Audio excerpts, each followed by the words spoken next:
Muy buenas tardes, dando como conclusión a mi presentación sobre radiografía del hombro, en este caso la cintura escapular, las proyecciones estándar, que incluyen lo de la cintura escapular, hombro, clavícula y las articulaciones acromioclaviculares.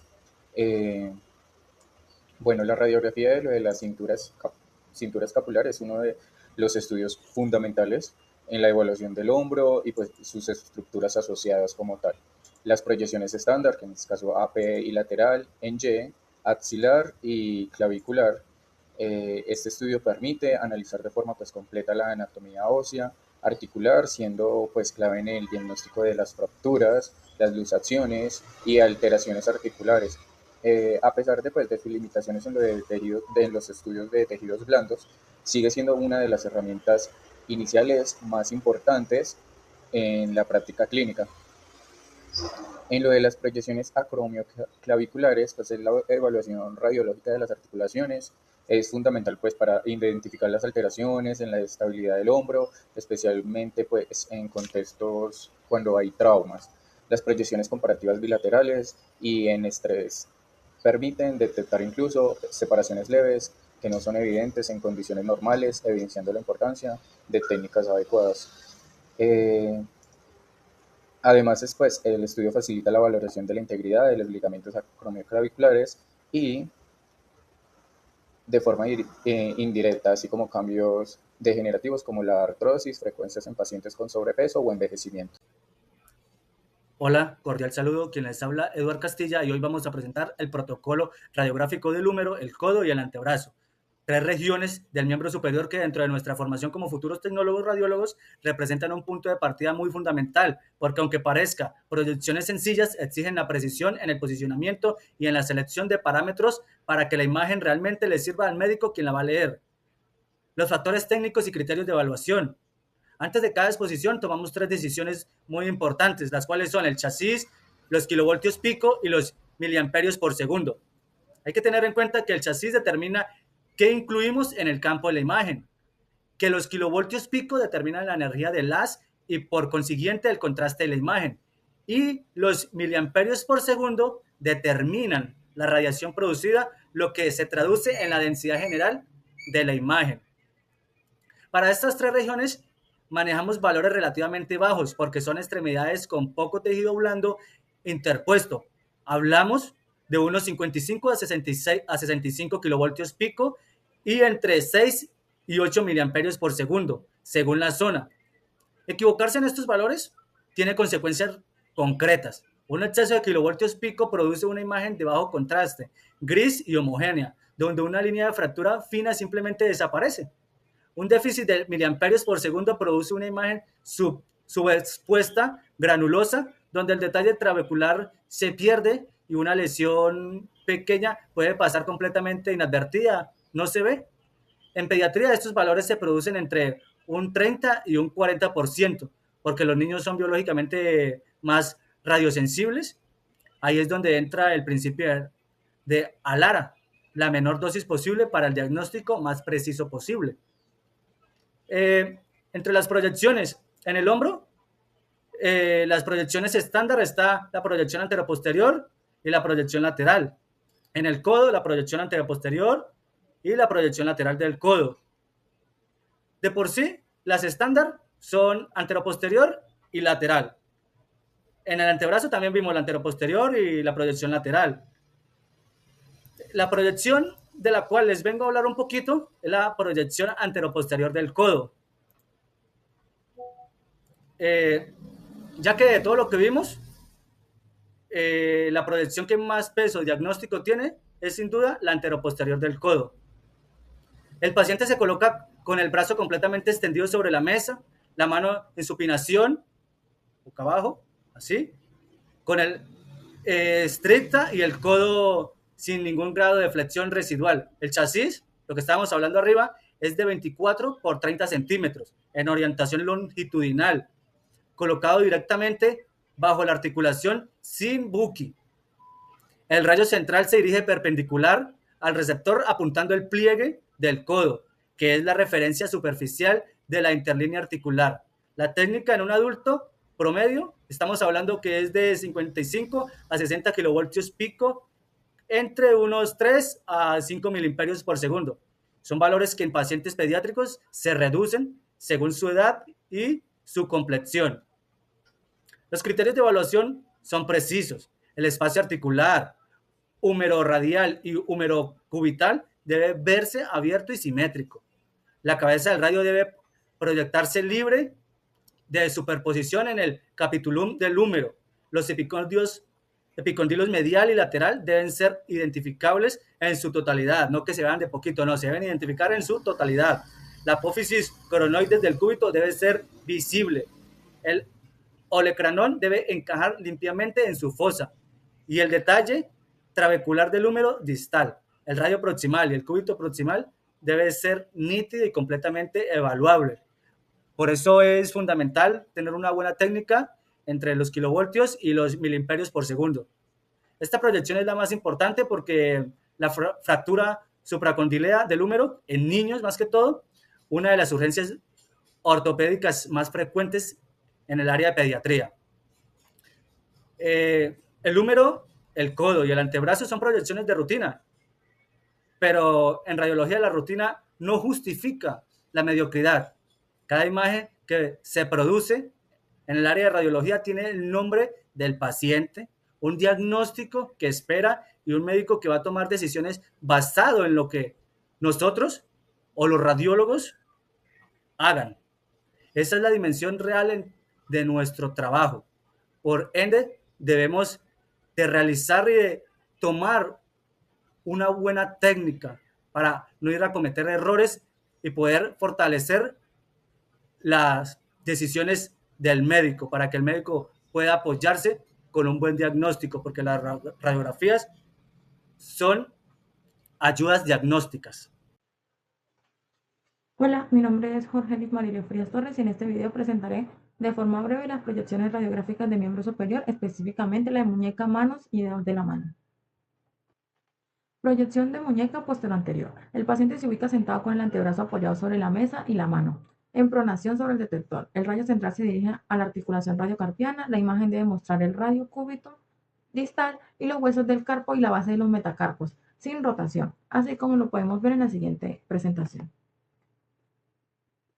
Ahora hablemos sobre la proyección de muñeca lateral. El borde cubital de la mano se coloca sobre el detector con el pulgar hacia arriba. Esta proyección permite observar alineamiento entre el radio, el carpo y los metacarpos, así como nos muestra en la siguiente imagen. La proyección oblicua de muñeca.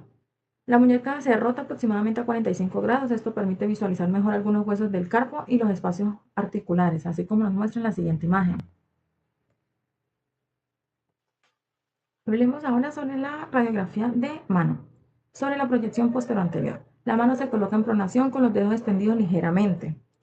Separados, la imagen debe mostrar los falanges, los metacarpos y los carpos completos, así como la siguiente presentación nos muestra el ejemplo. Ahora hablemos sobre la proyección de mano oblicua. La proyección oblicua de mano, la mano se rota cerca de 45 grados, lo que facilita observar los metacarpos y las articulaciones sin superposición, así como la siguiente imagen. La proyección de mano lateral. Esta proyección de mano lateral, los dedos se colocan superpuestos y la mano de perfil, lo que permite evaluar la alineación de los huesos y posibles fracturas, así como nos muestra la presentación. Finalmente, en la radiografía de dedos de la mano, en la proyección posterior, el dedo se debe colocar extendido sobre el detector y centrado en la articulación interfalángica proximal. En la proyección lateral se coloca el dedo de perfil para observar la relación entre los falanges y en la proyección oblicua se rota ligeramente para visualizar mejor las superficies articulares, así como nos muestran las siguientes presentaciones. Posterior, lateral. En conclusión, estas proyecciones radiográficas permiten evaluar adecuadamente los huesos y articulaciones del miembro superior, siendo fundamentales para el diagnóstico de fracturas, luxaciones y lesiones traumáticas. Muy buenas tardes, mi nombre es Sergio Neger Morales Araza, estudiante de tecnología en radiología e imágenes diagnósticas. En este segmento presentaré las proyecciones estándares para la radiografía de miembro inferior, fémur, rodilla, pierna, tobillo y pie. A continuación explicaré la posición del paciente, los parámetros técnicos, los criterios de evaluación para cada proyección. El estudio radiográfico del miembro inferior es fundamental para evaluar huesos largos y articulaciones de carga. Las proyecciones básicas incluyen vistas AP y lateral, que permiten identificar fracturas, luxaciones, alteraciones articulares y procesos degenerativos. La correcta posición del paciente y la adecuada selección de parámetros técnicos garantizan una imagen diagnóstica de calidad. Comencemos con la proyección AP de fémur. El paciente se coloca de cúbito supino con la extremidad extendida y una libre rotación interna de 10 a 15 grados para alinear el cuello femoral. El radio central se dirige perpendicular al punto medio del fémur. La distancia focodetector recomendada es de 100 a 110 centímetros. Los parámetros técnicos suelen estar entre 70 y 85 kb, con más variables según el espesor de paciente, generalmente entre 8 y 20 más militar. El chasis recomendado es de 35 por 43 centímetros en orientación longitudinal. La imagen debe incluir la articulación de la cadera y la rodilla, sin rotación y con corticales óseas bien definidas. Fémur lateral. La proyección lateral de fémur se realiza en decúbito lateral sobre el lado afectado o con haz horizontal en caso de trauma. El radio central es perpendicular al punto medio del fémur. Los valores técnicos pueden variar entre 75 y 90 kb. La imagen esperada debe mostrar los cóndilos femorales superpuestos y el cuerpo femoral en perfil, incluyendo ambas articulaciones. Rodilla AP. En la proyección AP de rodilla, el paciente se coloca en decúbito supino con la pierna extendida y ligera rotación interna de 3 a 5 grados. El radio central se dirige de forma perpendicular, centrado en 2 centímetros distal al ápice de la rótula. Se recomienda una distancia focodetector de 100 centímetros, con parámetro entre 60 y 70 kb. La imagen debe mostrar el espacio femorotibial visible, rótula centrada y ausencia de rotación. Rodilla lateral. La proyección lateral de rodilla se realiza en decúbito lateral con flexión aproximada de 20 a 30 grados. El radio central se dirige al centro de la articulación. La imagen debe evidenciar la rótula en perfil y los cóndilos femorales superpuestos, permitiendo valorar derrames articulares o fracturas patelares. Pierna AP. Para la proyección AP de pierna, el paciente permanece en decúbito supino con el pie en posición neutra. El radio central se dirige en el punto medio de la pierna. Se utiliza un chasis de 35 a 43 centímetros para garantizar la inclusión de rodilla y tobillo. La imagen debe mostrar tibia, peroné completos, sin rotación y con ambas articulaciones visibles. Pierna lateral. La vista lateral de pierna se realiza en decúbito lateral. El radio central se mantiene perpendicular al punto medio. Se debe observar superposición parcial de tibia y peroné en el extremo distal y adecuada inclusión articular proximal y distal.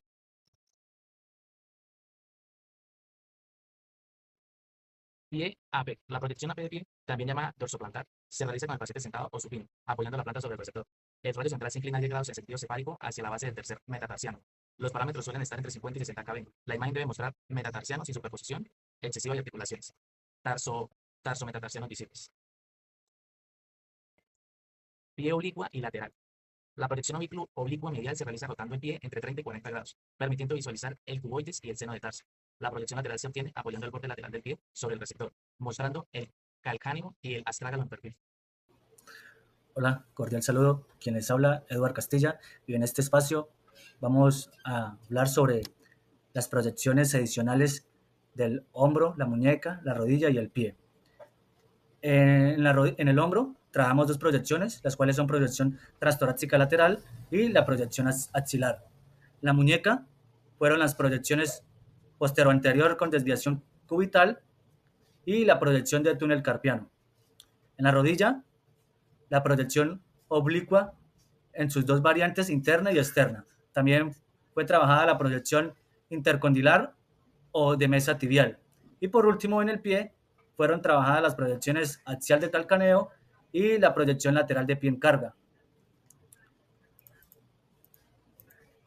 Para esta intervención, vamos primero a hablar sobre los parámetros técnicos que tenemos en cuenta al momento de realizar o tomar una radiografía.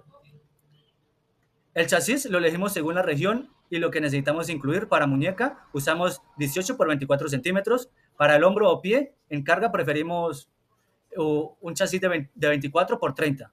La regla simple es siempre cubrir toda la estructura con margen visible en los 4 bordes, sin exponer tejidos innecesarios.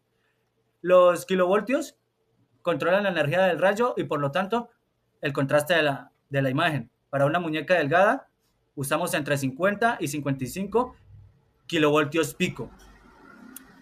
Los miliamperios por segundo controlan la cantidad de radiación que llega al receptor y por lo tanto la densidad general de la imagen. Para una rodilla adulta promedio usamos entre 10 y 16 miliamperios por segundo. La clave es que kilovoltios y miliamperios por segundo no se eligen por separado, se ajustan juntos según el espesor, la densidad del tejido y la complexión real del paciente que está frente a nosotros en ese momento. O sea, que todo se elige según la zona de la estructura y según el paciente. La proyección que vamos a resaltar es la proyección axilar del hombro, ya que de las 8 proyecciones que trabajamos, la que considero más importante desde el punto de vista clínico y diagnóstico es la proyección axilar del hombro, porque es la única que nos muestra la relación real entre la cabeza del húmero y la cavidad glenoidea en un plano perpendicular al coronal. Esto es criterio porque la luxación posterior de hombro, una de las lesiones más frecuentes pasadas por alto en urgencias, puede verse completamente normal en la proyección anteroposterior estándar, pero solo la proyección axilar revela con claridad la fractura. Técnicamente usamos entre 60 y 70 kilovoltios con 12 a 16 miliamperios por segundo en un adulto promedio, con un chasis de 24 por 30. El rayo entra desde la axila con una angulación cefálica leve de 5 a 10 grados y el receptor se apoya sobre el hombro. Muy importante. El paciente debe abducir el brazo entre 70 y 90 grados, lo que en un trauma agudo requiere paciencia y comunicación con el paciente. Cuando hay un hombro doloroso, con mecanismo de trauma, la proyección axilar no es opcional, es totalmente obligatoria. Y no realizarla puede significar enviar a un paciente a casa con una luxación no diagnosticada. Teniendo claro todo eso, damos como finalizado nuestro video y